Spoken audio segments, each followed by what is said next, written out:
Greetings, Word Horde. We're here with an exciting option for you.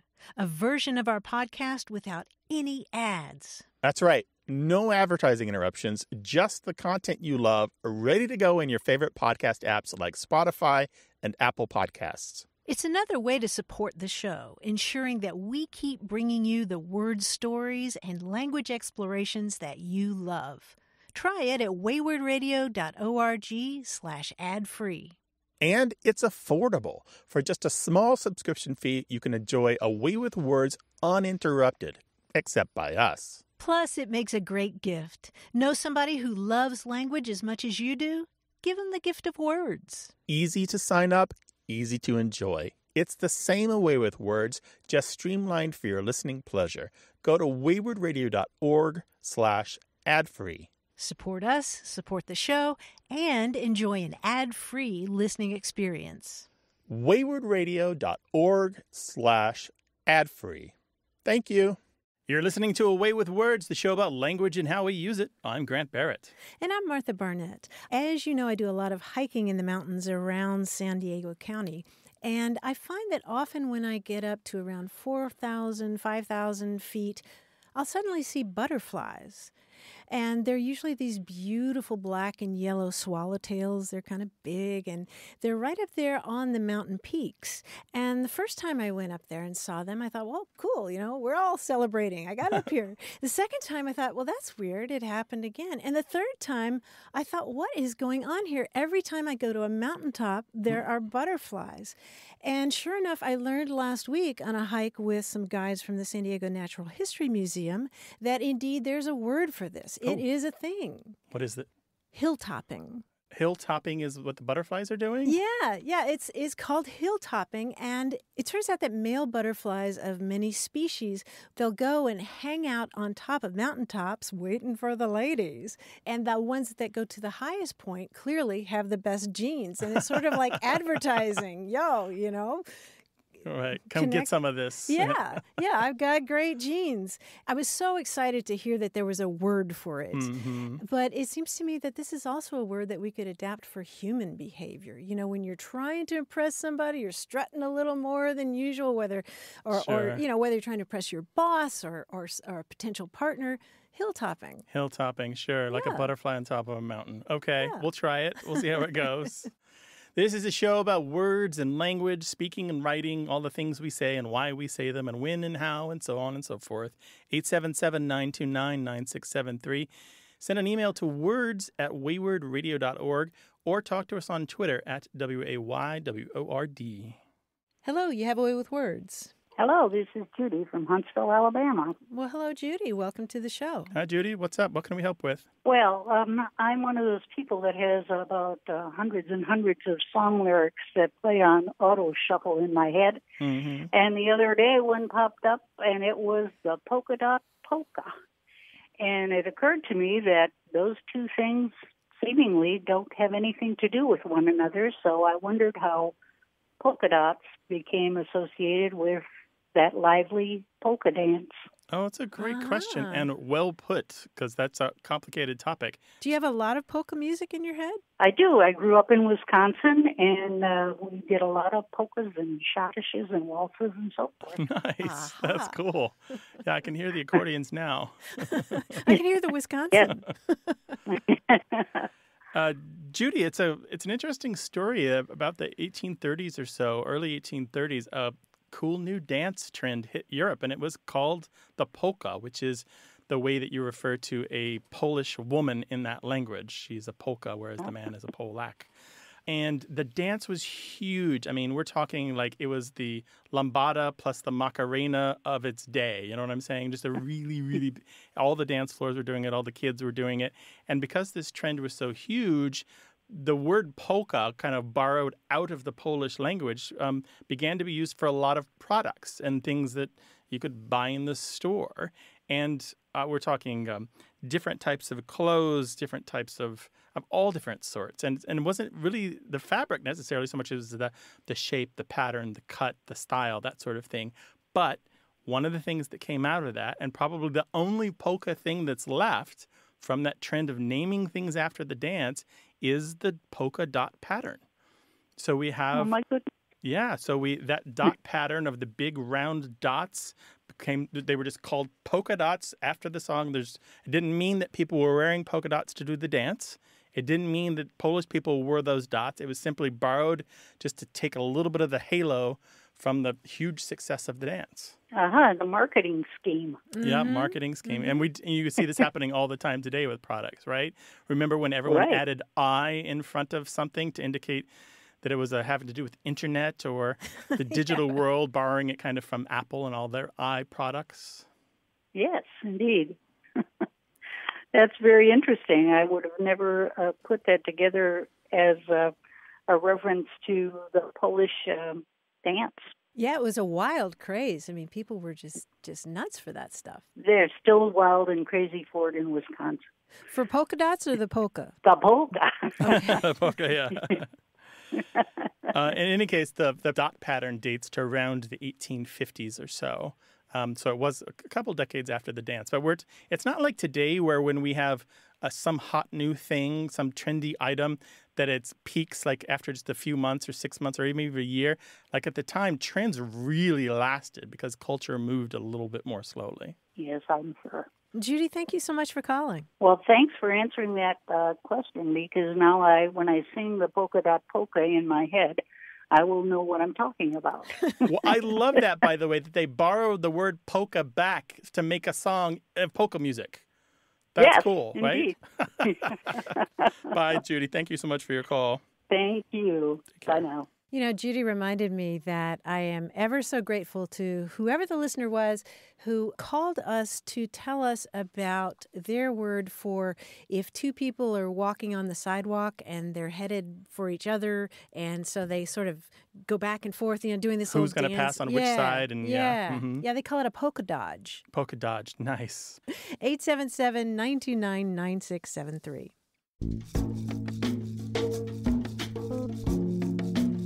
I've been looking at writing advice from Mark Twain again. Mm-hmm. He was not a fan of adjectives. Oh, why? He thought that they were just too much. In Pudd'nhead Wilson, he says, as to the adjective, when in doubt, strike it out. And he wrote a letter to someone, and it said, you need not expect to get your book right the first time. Go to work and revamp or rewrite it. God only exhibits his thunder and lightning at intervals, and so they always command attention. These are God's adjectives. You thunder and lightning too much, the reader ceases to get under the bed by and by. Very good. But the original part of that sentence is advice that I still see from people who know writing, which is it's not really about the first draft ever. It's all about the redraft and the redraft absolutely. And the redraft. It's about the editing. Always. For sure. Your own editing and the editing of other people. He's good for writing advice, that Mark Twain. Sure. 877-929-9673. Hello, you have a way with words. Hi, Martha. Hi, Grant. My name is Chris Fesenmeyer. I'm calling from Reno, Nevada. Welcome to the show, Chris. So my late father used to do this thing where if you asked him a question when the answer was just obviously yes, he had three things. Is a pig pork? Or is the Pope Catholic? Or does a bear poop in the woods? And he didn't use the word poop either. Right. And later, as we all got older, I'm the youngest of 5 kids, and I think by the time we all were old enough to understand the joke, he would just clip it. Pig pork or Pope Catholic. Those are the only 3 that I have in my arsenal, and I was hoping to add a lot more. A lot more? Oh, boy. And also I was wondering, does this kind of thing have span different languages? Is there a thing for this in other languages? It's a really good question. And there's a lot to say about what we call these sarcastic interrogatives. There have been a lot of different terms suggested for it, but the one that seems to have settled in among folklorists at least is sarcastic interrogative. And that's, as you described, it's when somebody asks a question that's really, really stupid. And the answer should be obvious, right?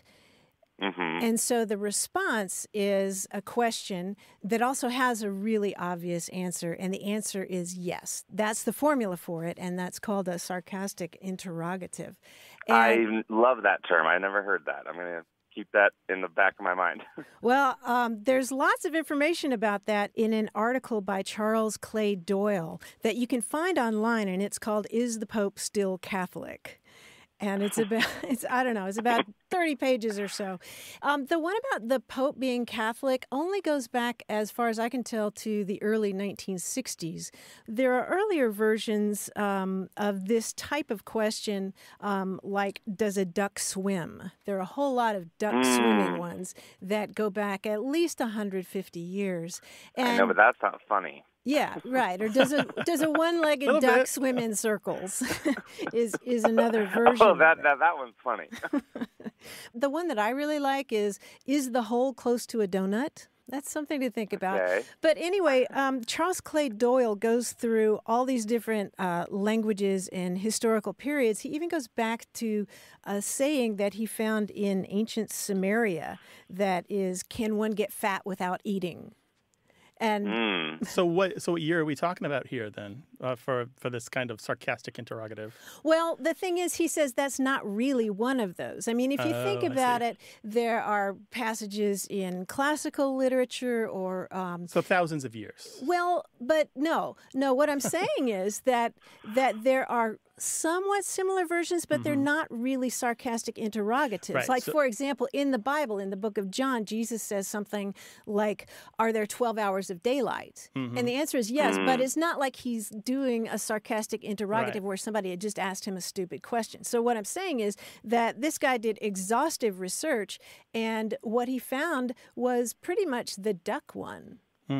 Going back about 150 years. So I don't know that other languages really do this the way that we do. I have seen them in Spanish and French, but only by people that I know to be bilingual. So I'm not quite sure if they were borrowing it from their English or if it exists alone in Spanish and French. Okay. But if you want lots more of these, you can find them in this article called Is the Pope Still Catholic? I'm going to look that up because I did do some, Googling before I called you, and I couldn't find anything. But sarcastic interrogative, I'm going to look up that, and I'm going to look up that article, Martha. Okay, great. Another thing you might look up is echo questions. In general, when you answer a question with a question, linguists call that an echo question. And a lot of times they do play a sarcastic role, or in the Bible bit that Martha quoted, they're just really about bringing you to an answer without giving you an answer. And they're an important part of discourse, how we talk to each other and how we communicate at the secondary level, not on the surface with the words we use. So echo questions. Well, that is really helpful, and I'm just so thankful to talk to you both. Yeah, sure. Our pleasure. Sounds great. Take Thank care you guys now. so much. Thanks a lot for calling. Bye-bye. Bye-bye. Bye-bye. Give us a call or send us an email. The address is words@waywardradio.org, and you can always call us at 877-929-9673.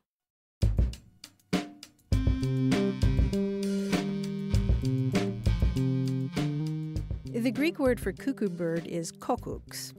And that is important to us as English speakers because our coccyx, C-O-C-C-Y-X, or our tailbone, Right at the end of your spine. right, is named for the bill of a cuckoo bird because it looks just like one. That's very strange, right? I think it's gorgeous. I think it's part of the poetry of anatomy. So maybe it's somebody who was a zoologist or biologist who studied all life forms, just happened to notice. Yeah, it may have been Galen. I'm not sure who. Interesting. Maybe it's the same person who named our tibias because that's the Latin word for flute. Flute. Okay. Very interesting. 877-929-9673. Support for A Way with Words comes from Hello Talk, a language exchange community where you chat with native speakers to practice any language. With the Hello Talk app, you can explore new cultures at hellotalk.com/words. You're listening to A Way with Words, the show about language and how we use it. I'm Grant Barrett. And I'm Martha Barnett, and joining us on the line from New York City is our quiz guy, John Chinesky. Hey, John. Hey, Martha. Hey, Grant. How you doing? You know, when we do our little quizzes here, I try to avoid puns here because we're above such low humor. And just kidding. In this quiz, I'll give you a pun with a key word missing. You fill in the missing word. Oh, boy. Okay? I'll give you the first letter of the missing word. Here we go. For example, if you don't pay your E, you get repossessed. The answer is exorcist. You don't pay your exorcist, you get You repossessed. repossess. Gotcha. Okay. Yeah, get So it? E is just the first letter of the word. That's just the first letter of the Okay. word, yeah. I was trying to figure that out. Okay. That's Okay, just and our- you know that's- that Grant is allergic to puns. He may break out in hives here. Well, that's a good thing we're doing this. His tongue starts to swell. Yes, okay. What's the definition of a W? It's a dead giveaway. What's the definition of a W? It's a dead giveaway. It's a dead giveaway. A will? A will, A yes. A will, will is a dead got you. giveaway. You know, the electricity went off at the school. The students were Delighted. Yes, they were. They were delighted. Speaking of school, it wasn't school I disliked, just the P of it. The principle of it. The principle of it, right. I knew a government employee in Spain who was an S servant. Civil A servant? civil servant, yes. Oh, Lord. Nice. I dreamt I had written The Lord of the Rings. My wife said I'd been tea in my sleep. Talking in your sleep. Talking in my sleep, yes. You know, I couldn't figure out how to work my seatbelt. Then it C. Clicked. Then it clicked. Click. Right. Hey, did you hear about the two Wi-Fi antennas that got married? The R was fantastic. The reception. The reception was fantastic, yes. I'd love to learn about the R of the Earth. It would totally make my day. Rotation? Yes, I'd love to learn about the rotation of the Earth. My day. It would make my took day, me a yeah. second. I'm a little slow today. Speaking of which, did you hear about the new restaurant on Mars? The food is great, but it lacks A. Atmosphere. Atmosphere, right. Speaking of which, do you know the best way to organize a solar system party? You pee. You plan it. You plan it. Yes, very good. Finally, 43 consonants, 21 vowels, a comma, and an exclamation point were all put on trial. They will be S next Friday. Devowed. Sentenced. The sentence is right. Nicely done. Oh my gosh, All John! right. I think you found Grant's sweet spot. Oh, I didn't Yeah. say Secret sweet I just said spot. no puns. He hates them. No, it's not that No thine enemy. he's good at them. He just hates them. That's all. John, you're a real ball of fun. Really appreciate you coming out and doing this each week. Thank you, guys. It's been a lot of fun. A barrel of monkeys. Ouch. Bye. Talk- Bye, John. See ya. Bye. Well, we hope this show has grown on you. Oh, Ouch. I'm sorry. dying over here. I mean, I really am dying over here. You are. You're red in the face and all those little I blotches. think I can reattach these limbs. 877-929-9673. Hit us up on Twitter at WAYWORD and send all your puns to Martha at waywardradio.org. Hello, you have a way with words. Hi, it's Steve Gardner, Hi, Steve. Where are you calling from? Bend, Oregon. In the past several months, I've seen the expression bully pulpit being used quite a bit, often in a relatively pejorative sense. Some time ago, I know that's or I'm pretty sure it's a Teddy Roosevelt line saying the presidency is a bully pulpit, but I don't think he meant it in the sense of schoolyard bully, but rather as he used the word bully to mean something like awesome. And I can't find anything other than my own opinion to back me up on that. Mm-hmm. Bully like bully for you. Yes. Mm-hmm. Yeah, you're right. I've noticed the same thing, and you, Steve, are very observant, and so props to you. The thing that's happening here is really interesting is we've got that double meaning of bully, and the old meaning has fallen away. The old meaning good or great, has disappeared. And it's not the first time that has happened to that particular bully. Originally, it meant a good or great person or just a swell fellow, a nice guy, somebody that you could pal around with. And then later it became the general adjective. And today we only know bully as in the guy who harasses you or is mean to you because it gives him pleasure, that sort of thing. And in between those two, in between the old meaning of bully and the new meaning of bully, people started making the obvious joke playing on both meanings of bully. And then we got to where we are today, where the old meaning's gone, and we only know bully pulpit is a pulpit that you would stand in front of, say, at a church, and be mean from. But I'm with you. I think that people kind of need to be reminded of this Teddy Roosevelt phrase. It was in 1909. One of the people that worked with him, Lyman Abbott, told a story that was widely circulated in the newspapers about Roosevelt sitting down and writing something kind of preachy. He really saw the role of president as a place to deliver moral messages and to talk about what it meant to be a good person, a good American, a good man, that sort of stuff. And Lyman Abbott writes about Roosevelt had just finished a paragraph of distinctly ethical character, those are his words, when he suddenly stopped, he swung around and said, "I suppose my critics will call that preaching, but I have got such a bully pulpit." And in that sentence, that quote, which is the source of all the references for Roosevelt saying that, in that source, you can actually feel that bully is clearly an adjective that means something positive and has nothing to do with being mean on purpose in order to make people feel bad or to hurt them. So it's an adjective modifying pulpit? It is, that's right. Bully, meaning a good pulpit, meaning a very great place to preach from. Oh, super cool. And pulpit obviously being the thing in a church that the sermon is delivered from. Right. Yeah. So in any case, so now here we are, many years later, and that old sense of bully is gone. But we've got bully pulpit is an idiom that is widely misunderstood. I know y'all are much more towards the living language concept than I am. In this instance, granted, bully itself has changed, but does that mean it's okay to misquote the president, the old one? Yeah, it's funny. I don't know that harm is being done, but certainly a few minutes with the dictionary would give anybody clarity and allow them to more properly understand what he meant, which would change probably the way that they would reflect on his presidency. I mean, just understanding that one word bully better makes you know the man better. And so I think any student of history or language probably should know that old meaning and get it. So even though I'm a huge fan of the living language idea that English is always changing and we shouldn't worry too much about it, just enjoy it as it is and do well for ourselves to speak and write, I think this is one of those cases where going back in time serves a real purpose. It's not just desperately holding on to an archaism. What do you think about that, Stephen? In my case, it's not holding on to an archaism as much as it is just being full tilt pedantic. Oh, but because I knew that, I don't know, since I was a child, I knew that Teddy Roosevelt used the word bully. I don't know where that came into my knowledge. Yeah. And it hit me several years ago that his expression was being misused. Well, there we go. Bully pulpit doesn't mean a pulpit from which someone is mean to people. It means a great place to deliver your messages and your ideas. Thank you very much for calling. Really, call us again sometime, all right? Thanks. Take care. Take care. Bye. Thanks. Bye-bye. 877-929-9673.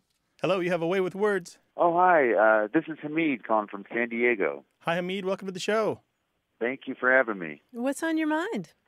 You know, my wife is a recruiter, and she's always constantly trying to fill these high-profile roles, and she'll come home from work and say, you know, I spoke to this candidate, and this candidate's a shoo-in, and she says that all the time. I've always wondered, you know, what does that necessarily even mean, and what maybe the history behind that was. I always thought it was a real interesting way of saying if something was guaranteed or easy or obvious, but I didn't really understand or couldn't really. There's not much to it to really get much out of it to really understand where it came from. Mm-hmm. And Hamid, how are you spelling it? I don't think we've ever actually put it on paper. I think it's just been one of those things that we've just kind of verbally thrown around. Okay. Are you picturing a shoe, like somebody getting a foot in the door? That's exactly what I'm thinking. I don't know if it was maybe my natural feeling would be maybe a shoe that fit well. Maybe, you know, it was just a natural fit. You know, the shoe fit perfect. But I'm not sure. Okay, well, this may surprise you, but it's not even spelled that way. It's SHOO -in, a shoe-in. And the shoe, in this case, is the kind of shoe when, say, a pesky gnat is flying around your face and you wave it away and you shoo it away. You know, you're shooing chickens around a barnyard or something. So you're making this noise saying shoo, shoo, and you're literally driving them away, say, with your hands or something. Or driving them toward a goal rather than away. Yeah, toward a goal. Yeah, and Grant is leading up to the other really cool part of this expression, shoe in, because it comes from the world of horse racing. And the fact that sometimes when people would rig a horse race and they would secretly agree, well, this horse is going to win. and all the jockeys agree on that, then what happens in this sort of prearranged race is essentially that the other horses sort of shoo the winner across the finish line. It's like they're driving the winner across the finish line, and so that winner is a shoo-in. Well, I had no idea. Yeah, I literally thought it was a well-fitting sneaker. I had no idea. That's as far as I got with it. Yeah, and in the horse racing, the other thing there to keep in mind is it usually was a horse that wasn't expected to win. So there's a little bit of a joke there. If you're shooing it in, it's a horse that just can't do it without some encouragement. So everyone else is reining back their horses, and the Glue Factory nag is just having to be like provoked just to get across the tape. Wow. Well, then that makes it seem like it's not a well-deserving, victory. Although it's changed now. Now it is. Now it typically means like they're a cinch, they're a lock, they're a natural. Yeah. And there's no negative connotation now. Well, no, that's great. Very interesting. Thank you guys so much. I really appreciate it. Yeah, sure, Hamid. Really appreciate it. Thanks care. for calling. All right. You guys have a great day. Thank you. We get so many terms from horse racing, and another one that has to do with winning is the term hands down. Somebody's a winner hands down, and that refers to when the jockey is so far ahead of the other horses that he or she can just relax. No, so they don't have their grip on reins the reins. up. They're winning hands down. So a shoe-in wins hands down. And I wanted to talk a second about shoo. That's onomatopoeic for this noise that we make, right? But it exists in other European languages. The shoo noise used to encourage animals or kids or other things that need to be herded to do stuff. Shoo. Shoo, yeah. 877-929-9673, words@waywardradio.org, and talk to us on Twitter at WAYWORD.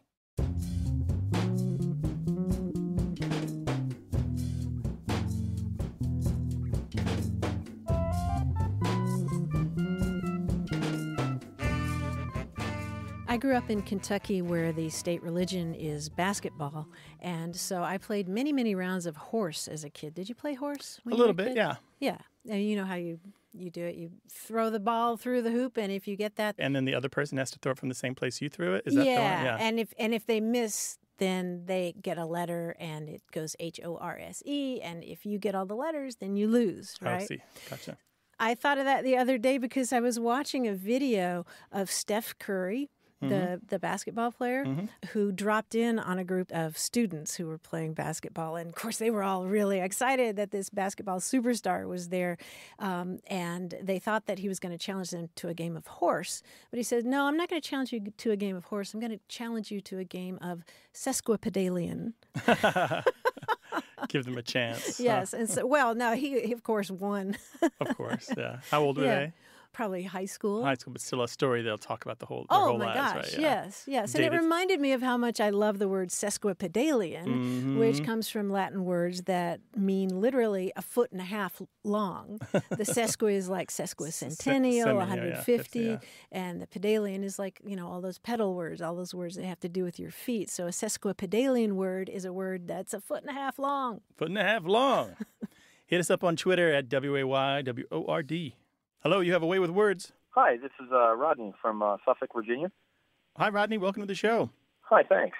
What can we do for you? Well, I'll tell you the word I'm interested in. I used to hear my grandmother say every once and again when I was younger is the word tattoo. And as I got older, of course, I knew tattoo was related to skin art. But the way she used it was when her and my grandfather would go see a concert or a band, if she really raved about it, talking to other family members or friends, she would say it was just such a wonderful tattoo. And it never really struck me as a child until I got older, and I wondered why she would use, that word in that type of situation. And did she say it about concerts specifically or other things? There was other things, she would use it if, she went to a wedding, but I think it was mostly if it had to do with, if there was a music behind it, that kind of thing. That was the whole tattoo, it was such a wonderful tattoo is how she would say it. Oh, interesting. And it never struck me until we moved to the Virginia area. My wife's in the military, and they have what's called the Virginia International Tattoo. And come to find out, it has nothing to do with skin art or anything along that nature.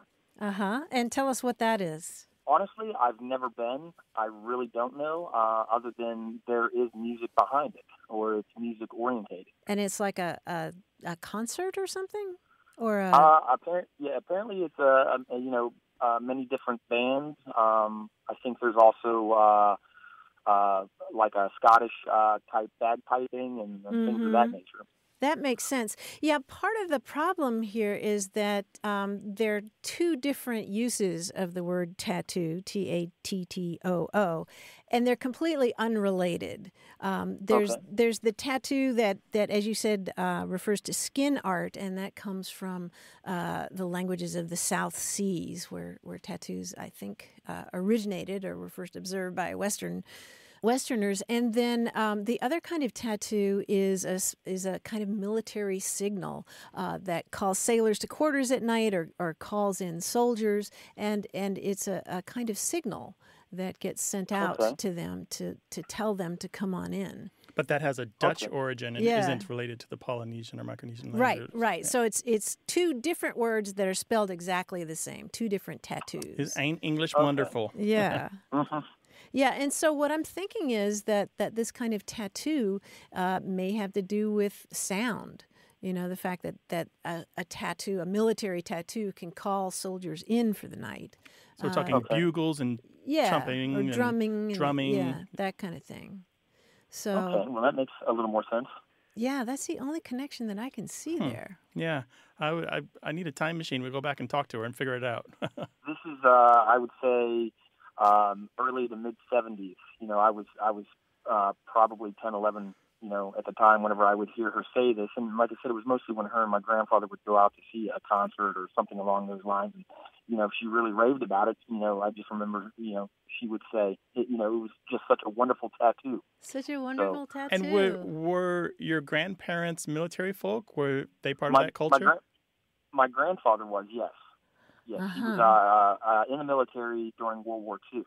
It's possible she picked it up. Yeah, that's right? what I'm thinking. And so she borrowed the usage kind of indirectly and just generalized it, which is kind of the way words and new meanings are formed. Yeah. Mm-hmm. Well, cool. If we find out more about somebody else using tattoo kind of as a compliment or catchphrase like that, we'll let you know, Rodney, all right? That'd be wonderful. Thank you so much. Thank you for your call. Really appreciate it. Yeah, thanks for sharing this linguistic heirloom with us. Thank you. Bye-bye. Bye. All right. Bye, Rodney. 877-929-9673, or tell us all about it on Twitter at WAYWORD.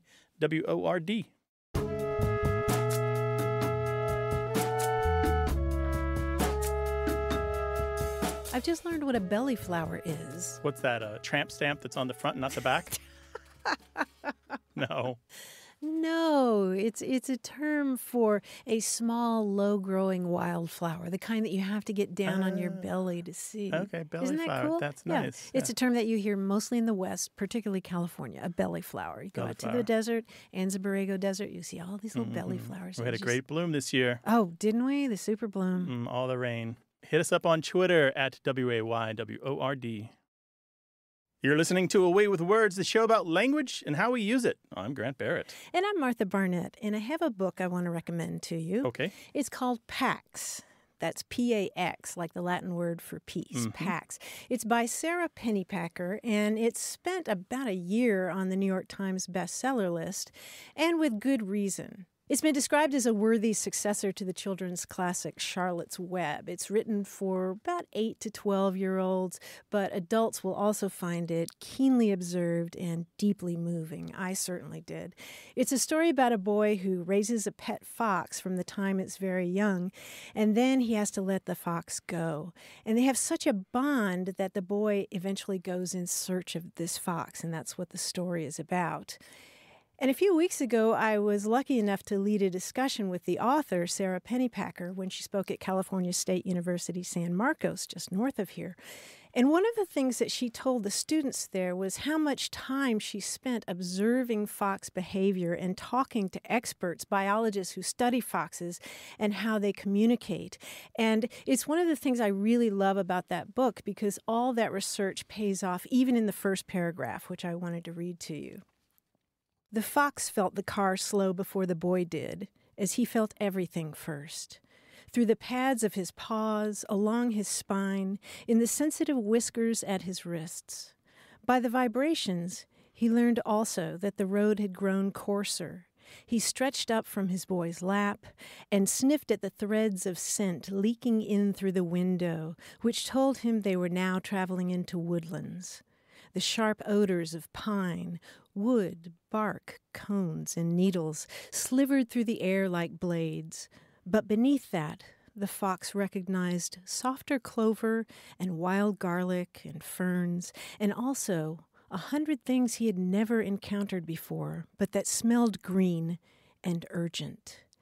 And it's such a great beginning to this. That's the first paragraph of the book. That's the first paragraph, and the boy is in the car holding this fox that he's raised since the fox was tiny, and he has to let it go. Oh. So it's got that Charlotte's Web depth and heft to it, but it's a fantastic. And she keeps it up. I mean, throughout. She set a pace for herself that must be hard to keep up. Yes. What's really cool is that it's told from two points of view, the boys and the foxes. And, you know, at first I was thinking, can you really tell a story from a fox's point of view? But it's gorgeous. That's great. I will recommend this to my son if he hasn't read it I already. think Guthrie would love it. And I'll read it myself. Yeah. Okay. So that's Pax, P-A-X, by Sara Pennypacker. Right. Thank you for a great book recommendation, Martha. You're welcome. We love to talk about language on this show, including book recommendations. If there's something you've read that you'd like us to share with the rest of the world, give us a call, 877-929-9673,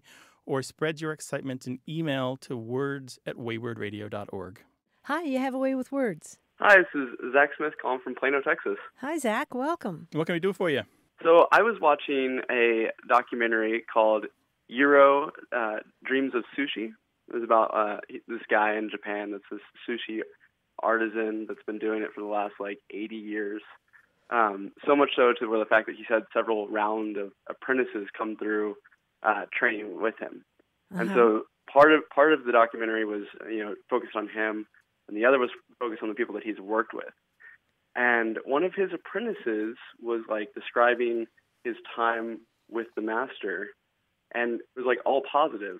And then it got to an idiom that I had no idea if it was either positive or negative. And the idiom was, "I don't sleep with my feet in his direction."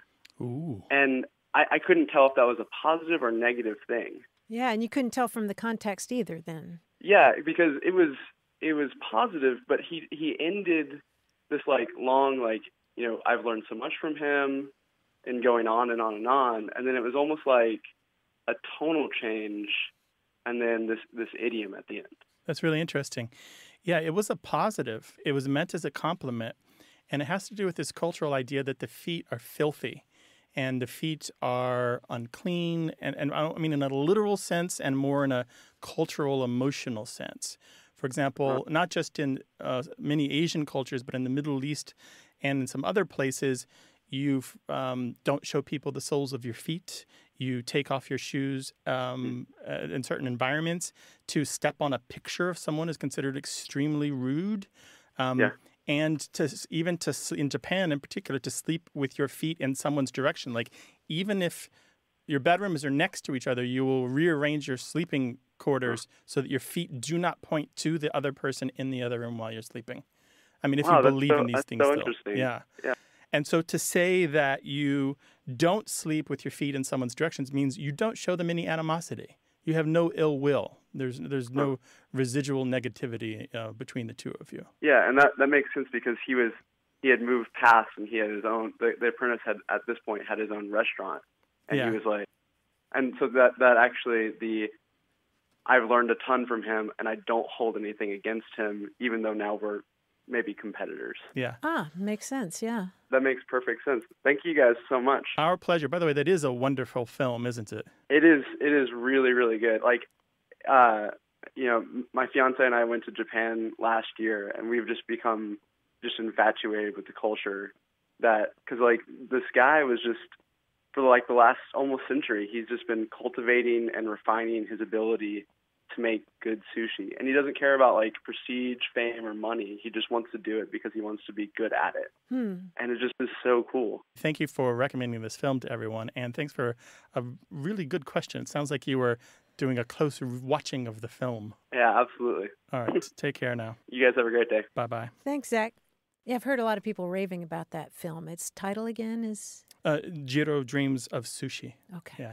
And it's on my list. This whole Shoo cultural thing, if you remember the press conference with George W. Bush getting a shoe thrown at him, it wasn't just because the shoe was a readily available weapon. Right. It was because it was an insult. Yeah. A cultural insult. And you find again and again places, I mean, your feet are walking on the place where all dirt ends up eventually, right? Everything that happens in the world ends up on the ground, and your feet are traipsing through it, and then you track that into the house. It's really interesting. Yeah. Don't sleep with my feet in his direction. Yeah, I don't sleep with my feet in his direction, meaning I don't have any ill will. Well, send some emails in our direction. The address is words@waywardradio.org. We have a very active Facebook group, and you can find us on Twitter @Wayward.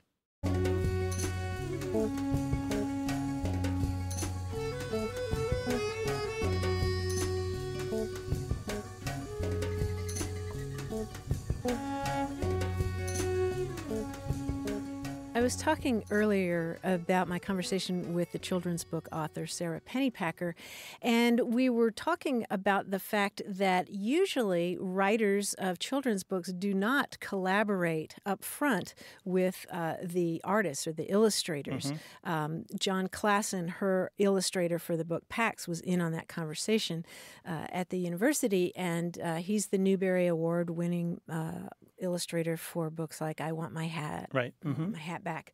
She was talking about the fact that on other children's books, she also did not collaborate up front with the illustrator. And she wrote one book called Stuart's Cape, which is about an 8-year-old whose family moves, and he's really nervous about getting locked in the bathroom at the new school, or the other third graders won't like him. And he was also worried about man-eating spiders in the closet at his new home. And the manuscript was given to an illustrator whose first language is French. And so when the illustrations came back, there was a picture in the closet. Of a man eating spiders? In the closet. And what I love about Sara Pennypacker is she said she loved that. She just changed her language because she loved the image so much. She changed it to, what if there were man-eating spiders in his new bedroom closet, or a man eating spiders? And she was saying that that's one of the glorious things about working with an illustrator, is that they show you things that you would never have thought of yourself. But isn't that great? It is great, and it shows the power of the hyphen that you need between man and eating, right? The power of the hyphen. But if English isn't your first language, you might not pick up on the nuance of that hyphen. Yeah. That's cool. 877-929-9673. Hello, you have a way with words. Hey, this is Greg DeMonte. How are you? Hi, Greg. How you doing? Where are you calling from? I'm calling from Norfolk, Virginia. Norfolk, Virginia. Welcome to the show. What's up, Greg? Thank you. I was calling because there's a word that I use quite often. And sometimes when I use it, it's 50-50. Either some people look at me like I'm crazy, they've never heard this word before, and other people know exactly what I'm talking about. And the word is smarmy. To be honest, I've always assumed that smarmy is something to mean like someone is kind of untrustworthy, or always trying to get maybe something for nothing, or, just kind of slimy, sneaky kind of person. Yeah. And the other question I had about it was, is it a combination of words? Like, is it even a real word? Did somebody just make it up? Well, all words were made up by somebody at one point, but I know what you mean.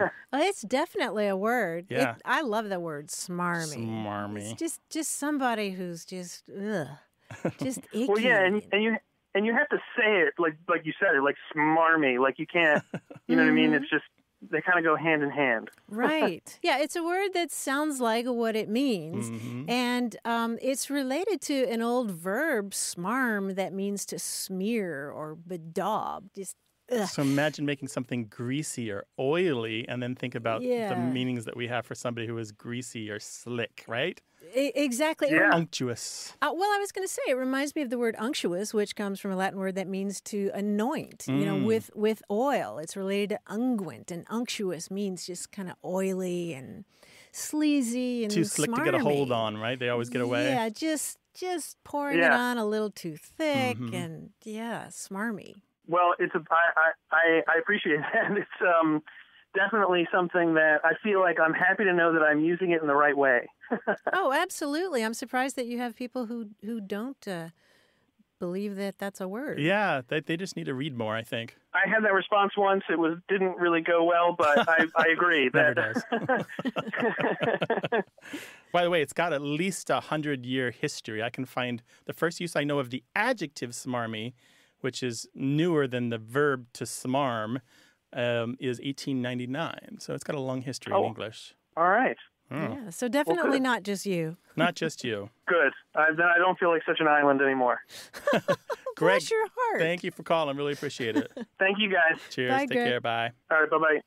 So this first use from 1899 Yes. is from a word contest in a journal called The Academy. And they're making up new words. I don't know what I think it was just for fun.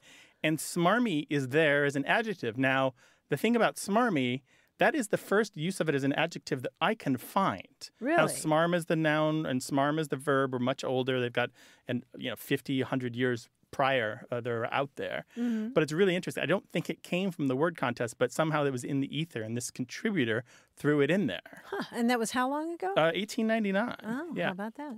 If a word has caught your ear and you want to talk about it, call us at 877-929-9673 or send it an email to words@waywardradio.org. Hello, you have a way with words. Hi, this is Andrea Warfel, and I live in Hazlitt, Michigan, in the greater Lansing area. Gotcha. Welcome to the show. What's up? Well, I'm here with my 6-year-old daughter, Nevy.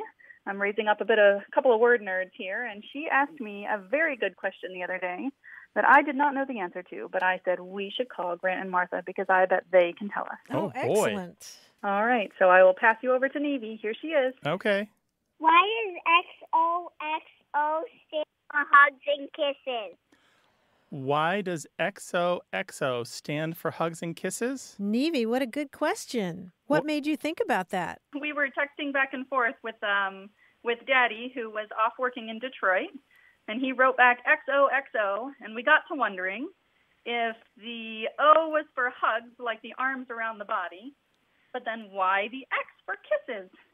Because when you go to kiss someone, what shape does your mouth make? Oh. Yeah. You're right. Well, we don't 100% know for sure why we use X for kisses and O's for hugs, but the best theory that people who study these things have come up with is that the X used to be a way to sign important documents to show that you were being faithful and honest and true, and you would actually kiss the spot, which kind of confers a blessing upon the document or shows your sincerity. And that X has to do with the cross, the Christian cross that Jesus died on. And in fact, in many cases, you will find people talk about that X not as an X, but as a bunch of crosses, even though they're on their side. And that's the best theory that we've found so far. So it was a way to sign documents, and then you might kiss it to show, kind of make it formal, to formalize it. Kissing is always involved in rituals and things, even now, right? So the O's are the hugs, then? The O's are the hugs. Many people just think it was a way to indicate the physical arms encircling someone else. Okay, and that's what we thought, but we just couldn't figure out where that X came from. Yeah, so the X is the kiss, though, and the O is the hug. We're glad you're talking about that and raising new word nerds. Yeah, we try. Her name is even a portmanteau. She goes by Nevy for short. Nice. So. My real name is Neva Lita, and we smushed 6 people together to make Neva Lita. Oh, you're so sweet. Well, thank you guys for your time. Thank you, and for Andrea. answering Thank you, our Nevy. questions. All right, Nevy, will you call us again sometime? Yes. All right. Excellent. Bye-bye. Take care now. Bye. Bye-bye. Oh, how sweet is that? We don't 100% know that that's the origin of the XOs. We do find X and O's being used quite a ways back, 100, 150 years, but sometimes it's not clear. Sometimes it just looks like they might be putting a row of X's to separate two sections because there's nothing else listed about kisses or love or anything like that. So it's one of those origin uncertain ones. Oh, those are so frustrating, aren't they? But how great to see that young curiosity. I know, right? And that little voice. I know. Well, we welcome your little voice or your big voice, 877-929-9673. Email words@waywardradio.org. Talk to us on Twitter at WAYWORD, or join our Facebook group and talk to thousands of like-minded word nerds like yourself.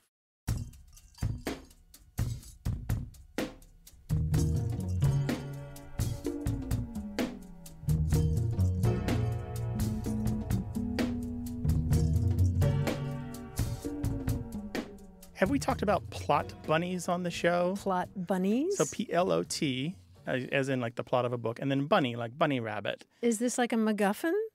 Kind of. A plot bunny is a writing idea that you have that you can't get rid of. It just will not leave your brain. It constantly comes up.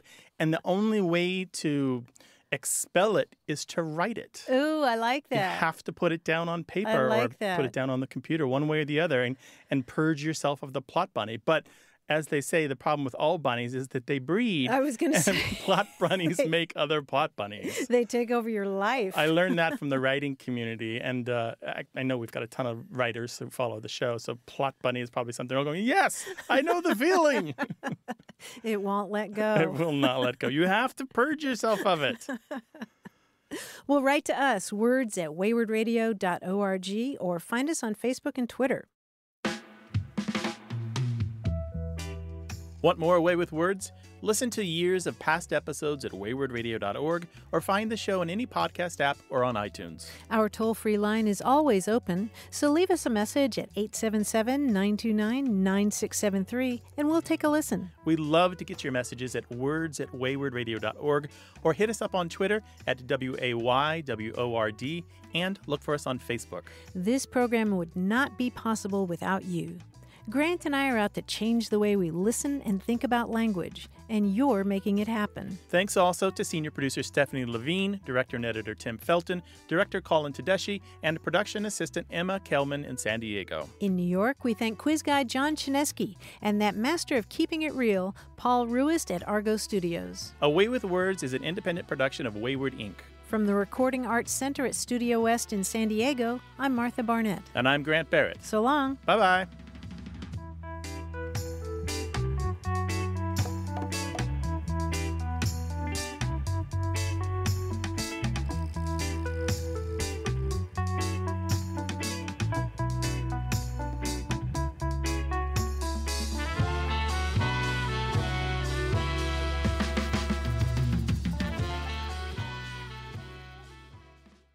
Hey, listeners, we have a favor to ask. We'd love for you to fill out our listener survey at gum.fm/words. Your feedback is crucial. It's quick, and it helps us make our show even better. It shapes our show, helps us plan, and ensures we're bringing you the content you love. That's gum.fm/WORDS. Thanks for being a part of what we do. Thank you.